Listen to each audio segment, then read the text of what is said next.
65% of shepherds and ranchers are entering retirement age in the next 3 years. What the f***?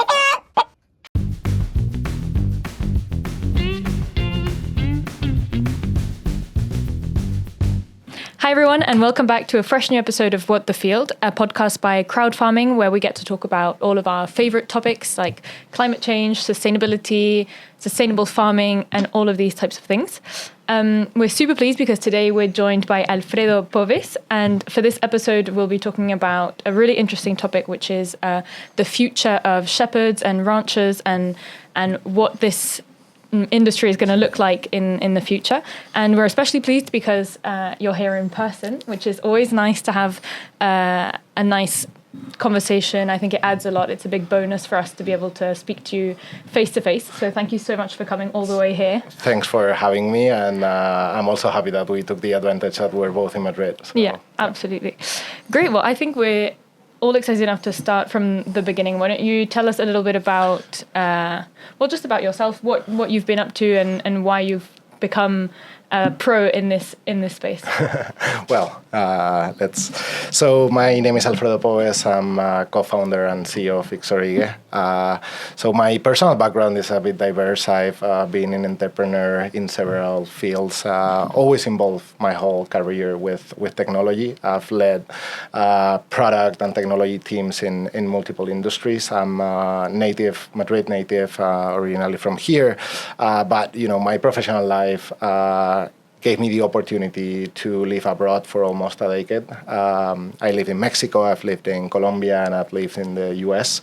I have a deep passion for building tools that, solve like real day-to-day problems.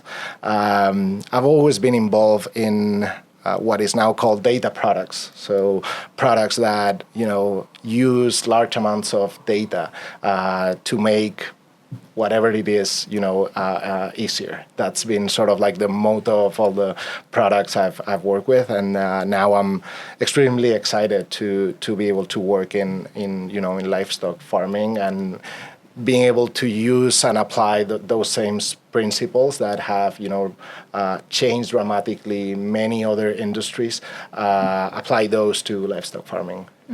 Yeah. And so what exactly is the product Ixorigue, and how does it apply to livestock farming? Okay, so our product has three main components. Number one is a smart device that tracks the location and the behavior of animals in real time. Number two is a set of algorithms that process that information in real time and extract, valuable insights for the farmer regarding, the well-being of that animal.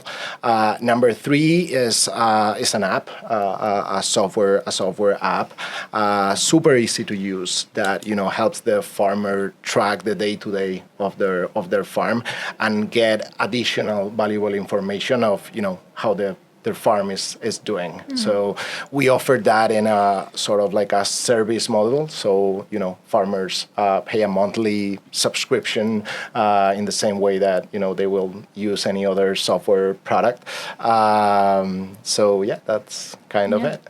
That's amazing. And Alfredo, why is this needed? Why did you need to create this tool for farmers that never existed before? Yeah, so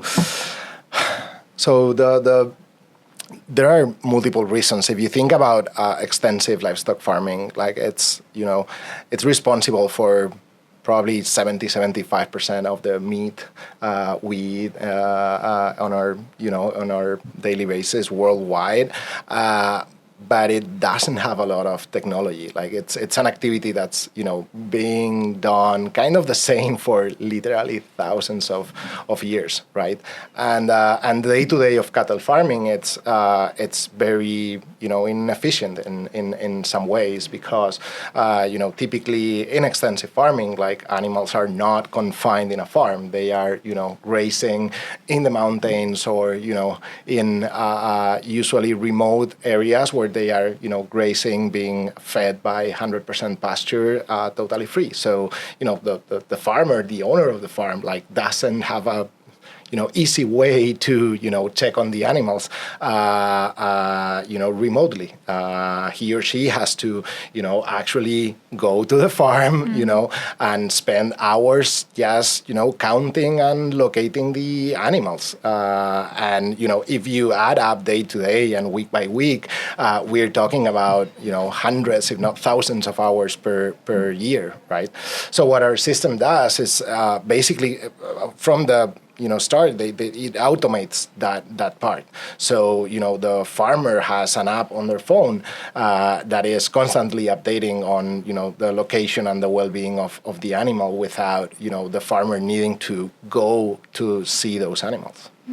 And did they know that they had this problem, or did you have to kind of go and tell them you're going to save all of this time, or it was already a pain for them? I mean, it's definitely okay. A pain. Definitely a pain. I mean, sure, it's in Europe and Latin America, it's a very traditional activity.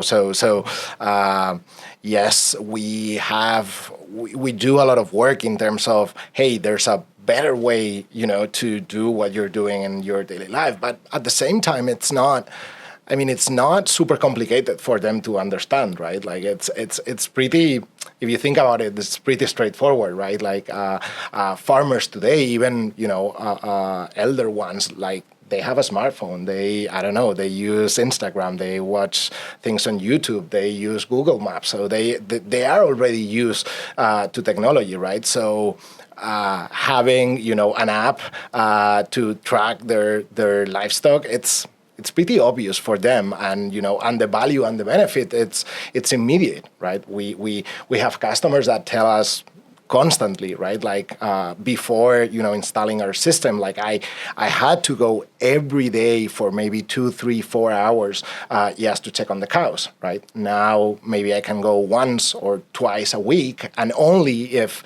I receive an alert that an animal might be in danger, or I need to do something specific, right? But it saves a huge amount of time, so the value is pretty obvious for them. Yeah.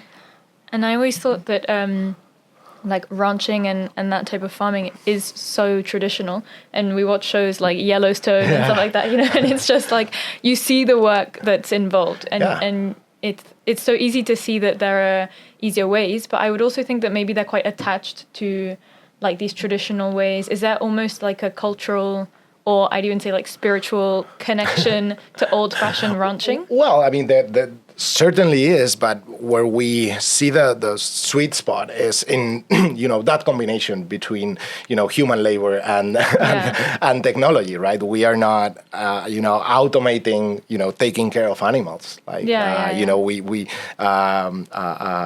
cattle farmers are still needed, and veterinarians are still needed for that. What we are saying is, hey, you don't need to spend half of your time just searching for animals. Like we have customers that have their animals in very, very remote areas where it's not a farm where you go and you see all your animals. Like maybe we're talking high mountain or large extensions of very large ranches where farmers need to spend hours, if not days, just to locate the animal, and they are pretty happy about not having to do that and being able to, invest their time more efficiently. Yeah, for sure. What I loved about your project when you showed it to us, it's that you kind of adapted to, you say, most people have a smartphone already. Yeah. You said, if you know how to use WhatsApp, if you know how to use a GPS, you can do this. But what did you learn from them, or what was a surprise? Okay, this is the tool I give you, and I'm going to change your life because it's going to be much easier. Then when they started using it, because you're not a rancher, maybe you didn't know, how did it surprise you? So number one is that, there's a lot, like there are certain customers that we have that, have really surprised us because they took a lot of advantage from our application. Like they were really, waiting for, a system that could help them, log every activity that they have on their farm in a really easy way. Because, it's the same with agriculture. Like livestock farming is a lot about data. Like you need to, learn about your animals, about the quality of your animals, about how to handle your animals in order to make better decisions. Like it's not different from, from any other industry. So we found that certain, let's say, more tech savvy farmers, like they were just waiting for, a solution that was more suited to their needs, that didn't, overcomplicated things. So that was a surprise. And then, on the other hand, something that has been fascinating is that by monitoring the location and activity of the animals, there's a lot of information that can be extracted from the device, right? And when we are, in the field with our customers and we see them interacting with the app, like we find amazing things, because just by looking at the path of an animal in the last 24 hours, 48 hours, they are able to extract a lot of information. Hey, this animal didn't went to drink yesterday, or why is this animal isolated from the rest of the herd, or hey, this animal is not moving as much, or is not as active as the rest of the herd, right? And they extract a lot of information from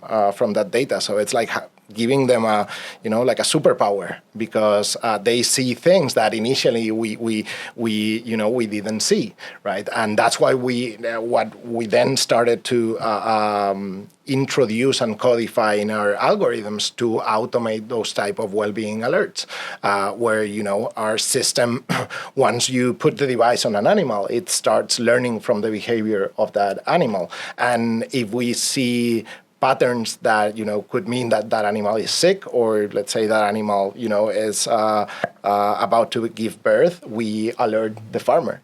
And all that came from literally seeing farmers using our system and extracting that information themselves without any algorithm or AI involved. But is the product just like a GPS locator? So all of the information that you guys extract is based on the pattern of the movements? That's correct. There's no health, or so if you were to know that a cow is about to give birth, it would be based on their physical movements. Exactly. There's a lot that was also a surprise, right? And we actively collaborate, with veterinary departments and data science experts based on this, right? The thing is that we track location and activity, so and we track that very precisely and very frequently. So we have a lot of data points per animal, right? Okay. So based on that behavioral pattern, there's a lot of information that can be extracted, right? And it's great because you don't need a very complicated device that could probably malfunction or work in the harsh conditions of extensive livestock farming. If you need a more complicated device, that also makes it more expensive for the farmer. So our approach has been to, hey, let's build a simple yet powerful device, right? That is as affordable as possible for the end customer, right? And let's work on extracting as much value as possible from the data we get from the device. I'm going to change gears a bit, and maybe later we can get back to the technology, but. So livestock at the moment is in a difficult position. We have a movement going towards not eating meat or dairy, vegan, vegetarianism, etc. We have a separate movement that goes into livestock done responsibly, is the future of agriculture. And we call this part of livestock integration or regenerative agriculture, whatever. I don't know if you from Ixori have a point of view on this, or if not, what's the role you want to play in the future of livestock, however it evolves? I mean, first of all, people is free to, make the dietary choices they want. Yeah. The data shows that, the world is eating more meat, not less meat. I personally think that, we should eat less better quality meat in general as a society, and that means meat that has been produced more responsibly. So, the type of livestock farmers that we work with are, very much on that trend of, producing meat, in a way that is, more friendly with the environment, more respects more, or takes more into account animal well-being, but also produces, better quality meat. Yes, it's changing a lot in that space. I saw recently as well that there was like this very famous vegan chef who has a restaurant who just started putting regenerative meat on the menu. And so obviously it created like a lot of controversy, and people have different thoughts about it. Yeah. But in like in Spain, extensive livestock farming, and here I'm making a very, a specific point between, intensive mass production farming and extensive farming, right? But extensive farming actually plays a critical role in the ecosystem, in terms of soil fertilization, in terms of, maintaining biodiversity, in terms of preventing wildfires, which is, a huge thing, at least in the south of Europe. So we do believe that the future of, agriculture and livestock farming, combined, should move towards, more responsible types of farming. So if, I would love to go to that restaurant. So it's called extensive farming, like ranching that's done on extensive amounts of land is then called extensive farming? Exactly. I mean, it depends. There's not like one single term, and every country has its, his nuances, but yeah, typically, I mean, this is a type of farming where animals are eating only pasture, almost 100% pasture, or at least 100% pasture for 8, 9, 10 months of the year, and where basically animals are grazing freely in large surface. So the impact of the soil is much more controlled because animals are not confined. So also waste management, which is a huge thing in intensive farming, becomes actually an asset and not a waste,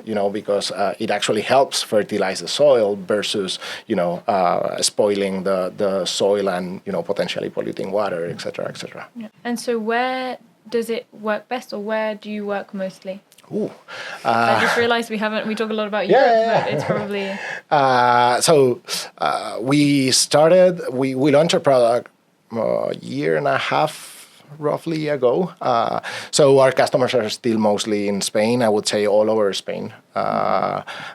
We started in the mountain region in the Pyrenees, in the north of Aragon community, but then we expanded to, I think, every single part of Spain, right?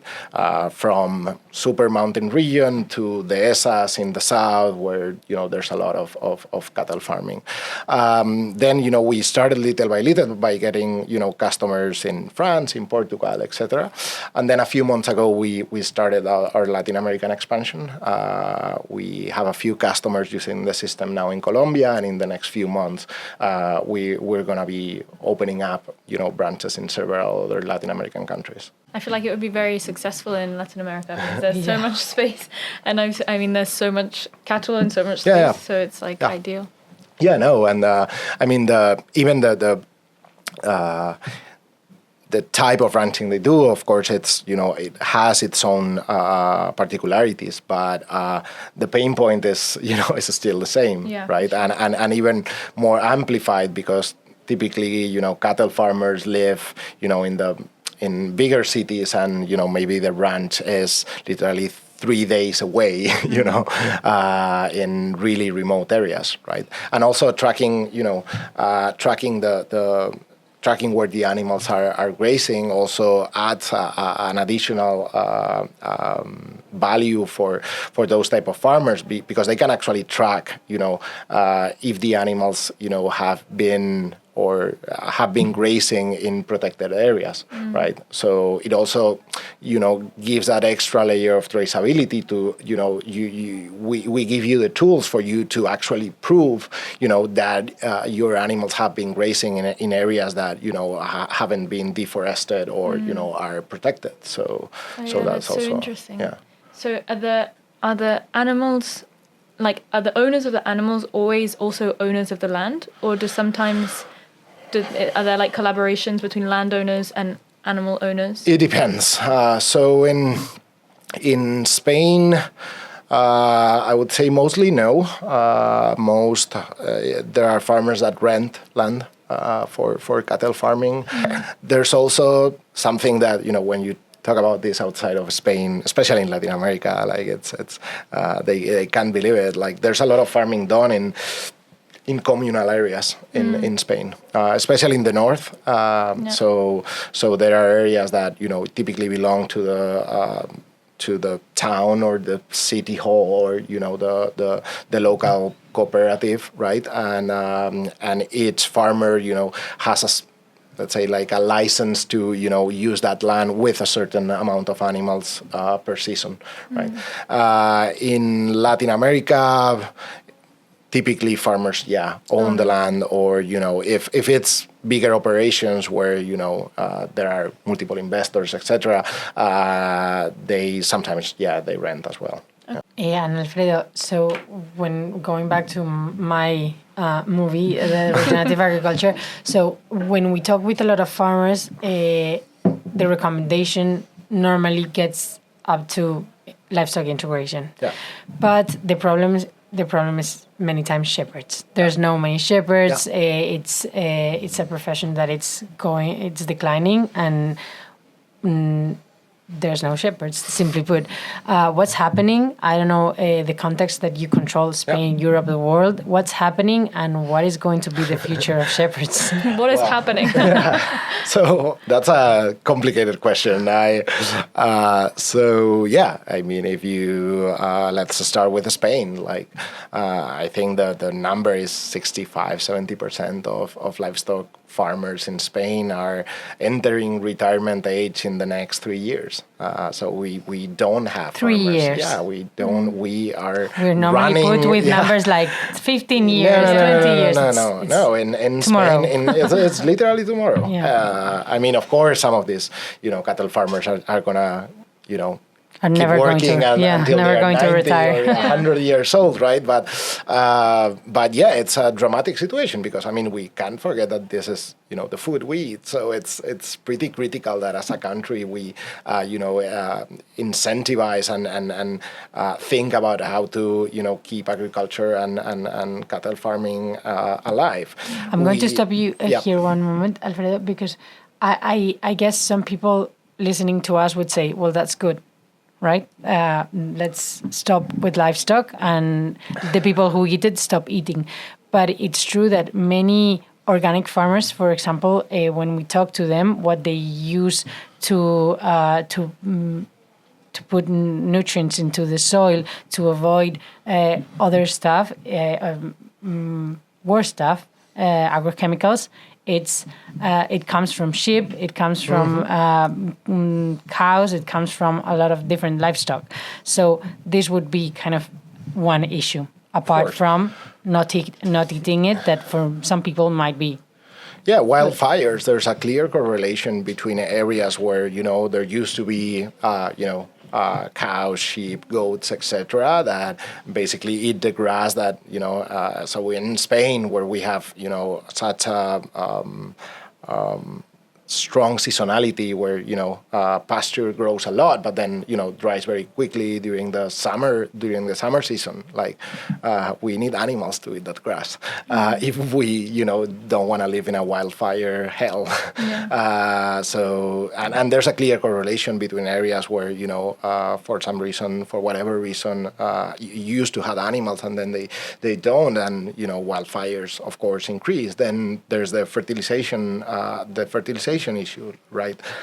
Combined systems where you combine, agricultural practice with certain livestock, with some livestock.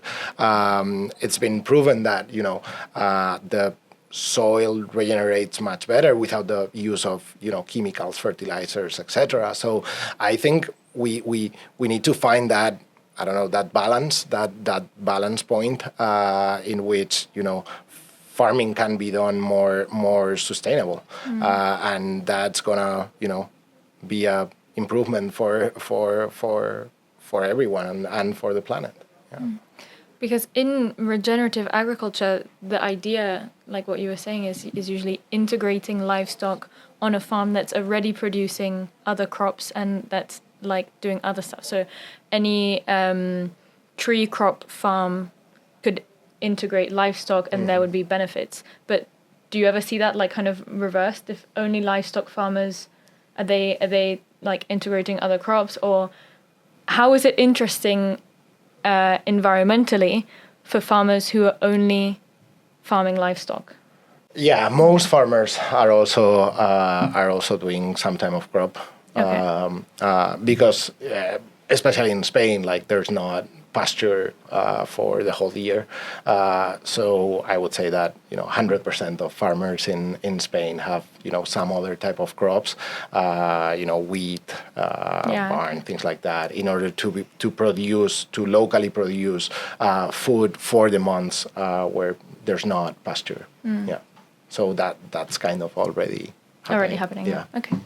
It also, what I've heard from visiting some farmers is it gives shades to the animals. For example, if you plant some trees, you can do things like marmalade and then combine, have different sources of income, like things like this. And of course, for the soil, for the different, like getting different nutrients into the soil.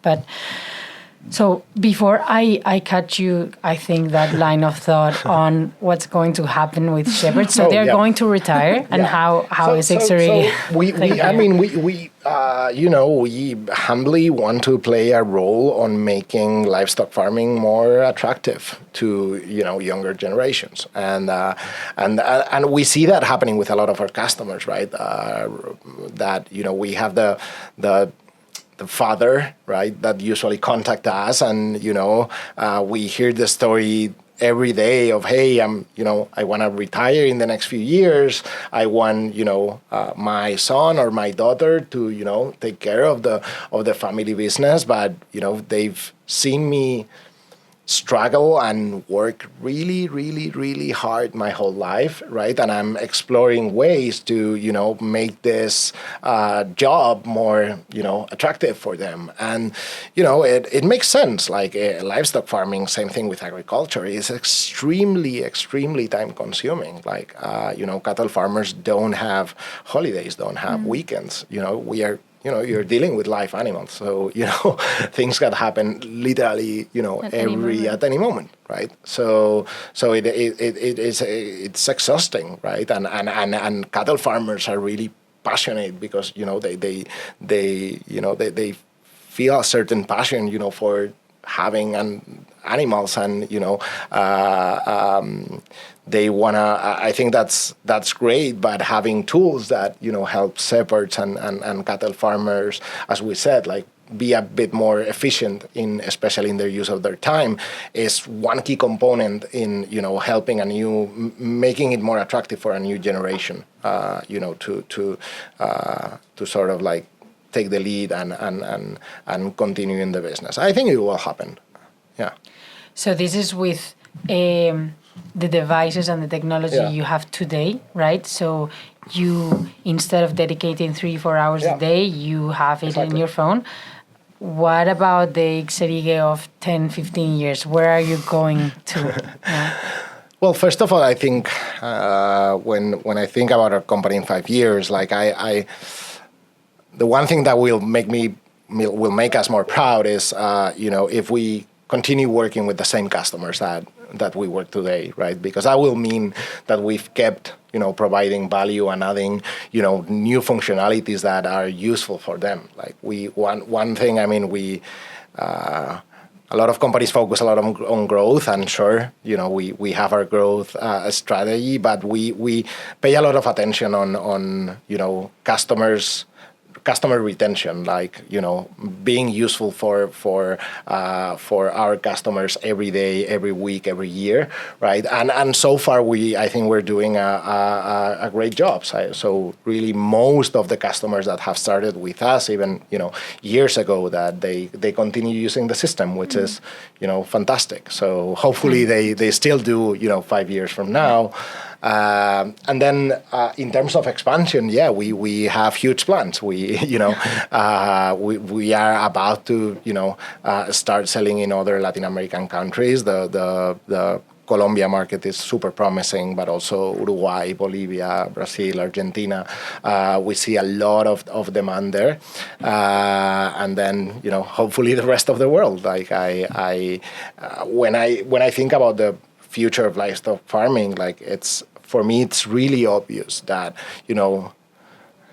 every cattle in the world is going to have some form of tracking device, right? It's going to happen. I don't know if in 5 or 10 years. So, and hopefully, we are part of that revolution. Yeah. And it's super interesting what you were saying. Like if these people are going to retire in 3 years, they want their sons, daughters to inherit the business. And they're showing you so much knowledge that they've been learning for 30, 40 years. You have a huge role in passing that knowledge along to the next generation, and introducing it into the technology. This is, hey, alert, this is happening because maybe that new generation doesn't know because they haven't been dedicating themselves to it. 100%. I mean, we want to become sort of like a co-pilot for cattle farming, and we work really hard to make our device, our algorithms, and our app, as useful as possible. And the only way of doing that is listening to our users, every day and improve the system every day. So sure, like that's definitely our goal. Yeah. And what about the technology? Because now they have this kind of color, yes, that identifies where they are with a GPS, I guess. Yeah. You were telling me the other day that this works with radio instead of mobile. Yep. Because it's true that there's many areas with cell phone connectivity. Yeah. But what about, is it going to incorporate other functions in the future? Yep. So the way we think about our devices is that, number one, they have to be extremely resistant and extremely reliable. Right, like you can't forget that this is, a device on an animal that can weigh over, a ton. That is, not in a farm; it's in the outside. So it has to be extremely resistant and reliable. Then it has to, work in areas with little or no cellular connectivity. You can't charge it. Exactly. You don't have access to the animal, so autonomy for us, it's super important. Our current device, it has an autonomy of 3 years, which it's fantastic. And then one key thing, that it has to be super optimized to make it as affordable as possible. Right, we want to democratize this technology because we truly think that almost every farmer on earth could benefit from it. Because normally, if you have 2 cows, you have them localized.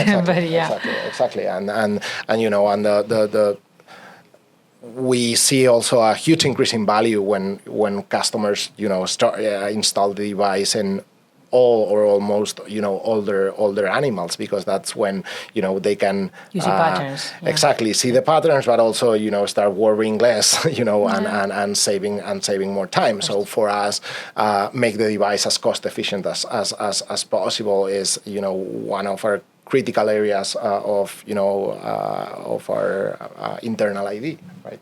So we are gonna keep making progress in those areas. I think in 2-3 months we're gonna launch a new generation of tracking device that it's not gonna be a collar, it's gonna be an ear tag, right? And it's gonna be probably 2 to 3 times cheaper. So what's the cost, if I can ask? Yeah, right now it's about €75 per device. We want to make that even more affordable. Okay. Keep in mind that typically our customers are buying 50, 100, 500, right? So unit cost has to be as optimized as possible, right? Okay. Guys, shall we have a look at the product since we're in person and we have the video? Yeah, sure. I think it would be cool for those of you who are just listening without watching the video. Alfredo has bought the product with him, so we thought we would just check it out. Yeah. If you're only listening, go to YouTube to watch this bit. Yeah, this is the device. I mean, all the magic happens in here. Like all the electronics. This is protected to be waterproof, shockproof, resistant to hot, cold, humidity, etc. And this bit goes around the neck? Yeah. This goes around the neck, so the device is kept, in the side or at the top of the neck to have better satellite connectivity. Wow. And I guess for this to become the shepherd of the future, if we need it, maybe we need both to collaborate. We need for this to be able to direct the hair. Yeah, definitely, right? definitely. We've been working for some time now in including some stimulation component into the device. Hopefully, we can have a commercially available product next year.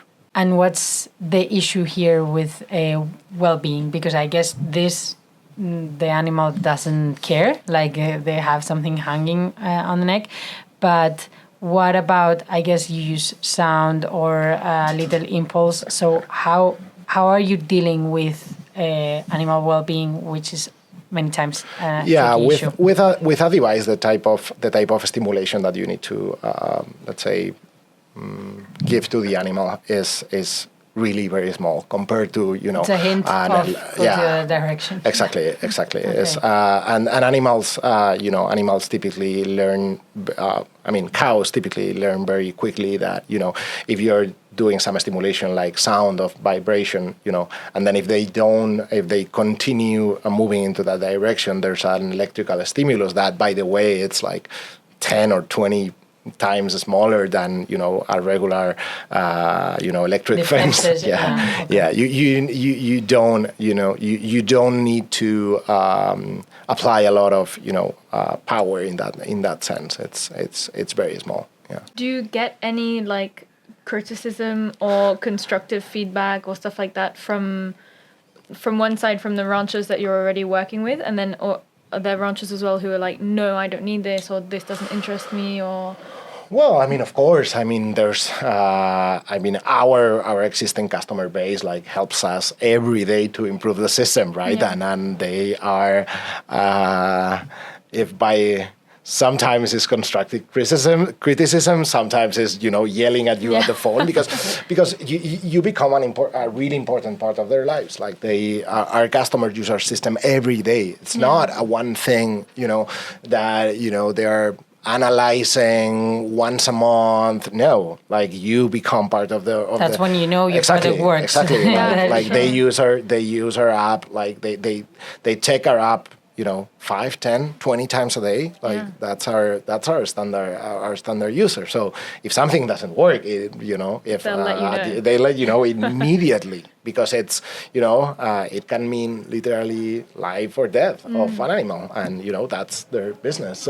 So yeah, they let us know if something doesn't work very quickly, and we've made a lot of improvements to both the device and the app based on that feedback, and that's what I think made us having that customer first approach made us improve so quickly in the last year and a half. In terms of customers not needing it, I mean, sure, you can always have customers that happen to live on their ranch, right, and they have their animals really controlled, and this might not be for them. Okay, there's plenty of others.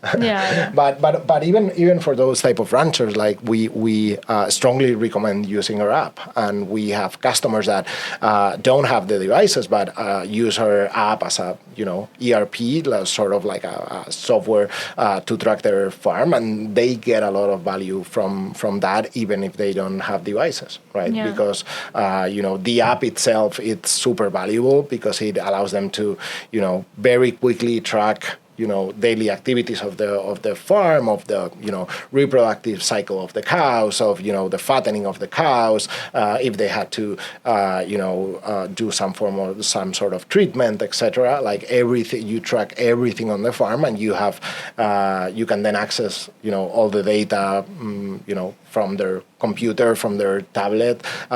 They have automated statistics that let them know which animals are performing better, or which ones might have some issues, right? So yeah, we also have I think maybe less on whether they need it or not, or whether it be useful or not for them, because I assume it's never going to be not useful for any rancher. But maybe in this idea of, I don't know, we often hear that farmers are quite have a lot of pushback towards technological advancement. Some are very attached to their traditional ways.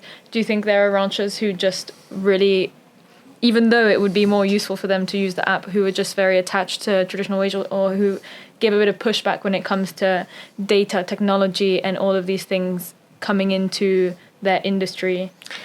Not in our case. Not in our case, because it's, again, the technology is super straightforward. I don't know, I heard the other day a customer saying, it's not using a tractor, right? Because you are attached to old ways of planting seed. Exactly. It's sure, you can, but it's definitely gonna make your life easier, right? And again, it's not substituting or we're not about making their life more complex or giving them super complicated to analyze data, right? It's pretty straightforward, the type of information, and the way we present it to them is, I think, friendly enough, so they don't feel daunted by having to use our technology. For me, that's a super success story. That it's not an additional burden, but it's in fact just helping them. Because normally, when you say, "Okay, I'm going to incorporate this new technology to my job," you normally expect a complexity or a time in learning it, and I think coming from the tech world can lead you to, I'm going to create this very beautiful and maybe a bit complex platform, but actually kind of listening to them and creating something they're used to. It's the most technologically advanced thing you can do for them. Before I joined and start working in Ixoria, I used to build technology for doctors and nurses in hospitals. Right, and it's also a very interesting area because it's pretty critical that they are dealing real time with human life. So when you design an app for a doctor, you need to be very precise in terms of hey, what's the critical data and what's the simplest way I can put it, so I don't take time away, from the doctor, and I present the information in a very clear way. And in a sense, this is kind of the same. Like our job is to build technology that is super useful for farmers without complicating any of their day-to-day activities. And I think if we do that, we will be successful. Yeah. Yes, if you change the 3-4 hours that they take ranching, you change it for 3-4 hours with technology. I think they're going to prefer the first one. So, exactly. Or if again, like for example, the alerts on the system that we also send via WhatsApp. So if even if they don't want to use our app, like we send our alerts through WhatsApp, which is something that it's an app that they are super used to use on their day to day, right? And we're letting them know, hey, this animal might be in trouble. Go check her out, right? Or this cow might have started, labor. If this particular cow has a history of problems with labor, like, hey, check it out, right? So I don't know, it's easy to use.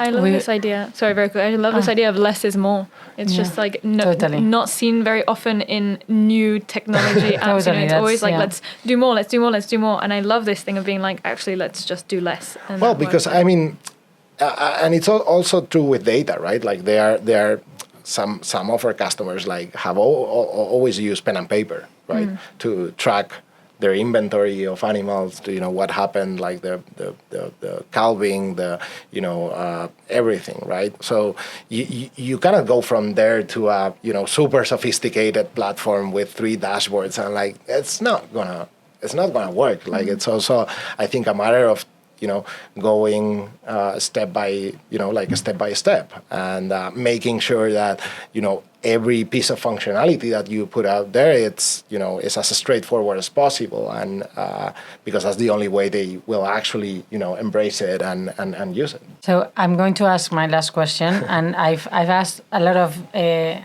bit complex questions, and the last one is going to be on a different note. We've talked a lot about cows and livestock, but I believe I recall you have stories with different kind of animals. And I remember one that it's really cool, that it's one with horses, but maybe you have a different favorite one that you would like to tell us, that kind of takes it out of the livestock good, bad, and takes us to a different scenario that you've used this.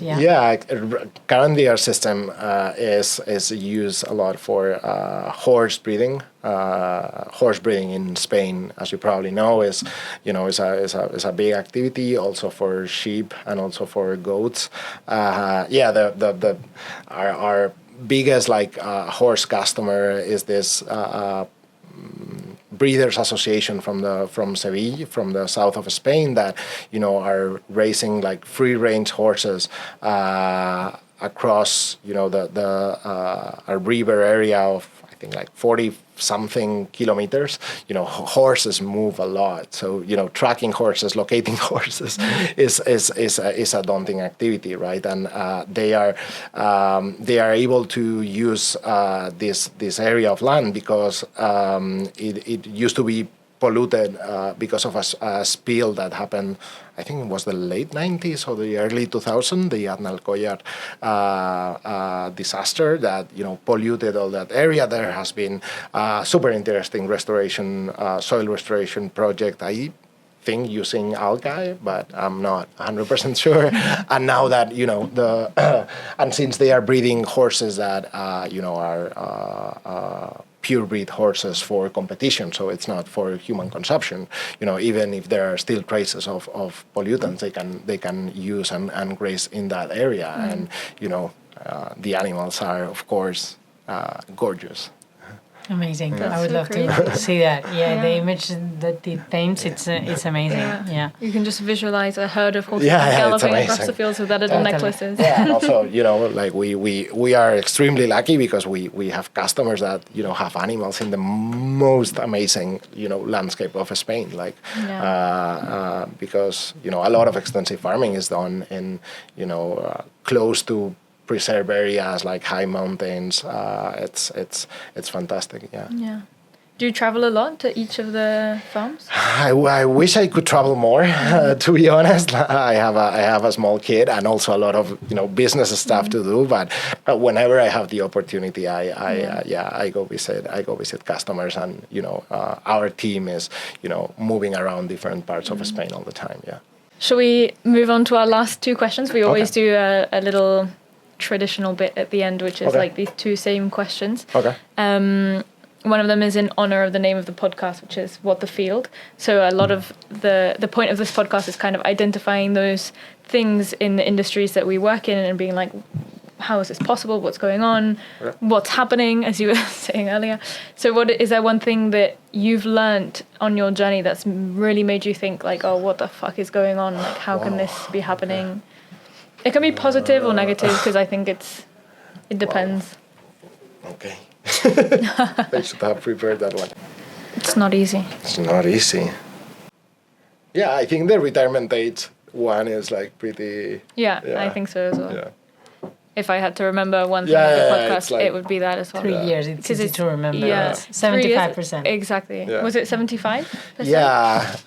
Or like maybe you have to edit this later. Yeah. But I think it's like around 65-70% of livestock farmers are entering retiring age in the next 3 years in Spain. So we are running out of farmers. For sure.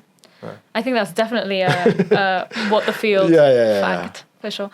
And the other one is also more like for maybe a recommendation for our listeners of a movie you've watched or a book you've read or something like that you just like to share with everybody. It can be literally anything. Like some people say very business oriented or industry specific things, but some people say Lord of the Rings because that's what they watched last weekend. So. Yeah, so probably, I'm not a livestock farming expert. Everything I've learned is by reading, holistic management, the classic holistic management books, which, are super engaging and fun to read. And, you learn a lot about regenerative agriculture and the relationship with farming. And then probably Everything I Want to Do Is Illegal by Joel Salatin, the American farmer. It's a pretty fun read on, the intersection of food production policy and, the reality of a small farmer. I would strongly recommend that one, yeah. Amazing. The title is so enticing. Yeah. I'm like, just with the title, I'm like, I have to read this book. Yeah. That's perfect. Great. Well, thank you so much. I think it's been so nice. This is a world that I honestly didn't know very much about at all.